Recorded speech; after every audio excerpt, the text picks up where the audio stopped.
Praise the lord. అగ్ని శరీరాన్ని కాల్చగలదు, కానీ క్షమాపణను కాల్చలేదు.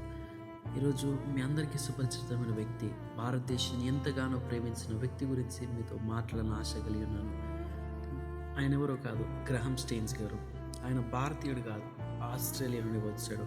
కానీ భారతదేశాన్ని ఎంతగానో ప్రేమించాడు. ఒడిస్సాలో కుష్టి రోగుల కోసం 34 సంవత్సరాలు సేవ చేశాడు. సమాజం అందరూ దూరం పెట్టిన వ్యక్తులని ఆయన దగ్గర తీసుకున్నాడు. వారి గాయములను శుభ్రం చేశాడు. వారికి ఆహారం ఇచ్చాడు. యేసు ప్రేమను చూపించాడు. ఒక రాత్రి ఆయన మరియు ఆయన ఇద్దరు కుమారులు జీప్లో పడుకొని ఉంటున్నప్పుడు కొందరు దుండగులు ఆ జీప్ నిప్పు పెట్టారు.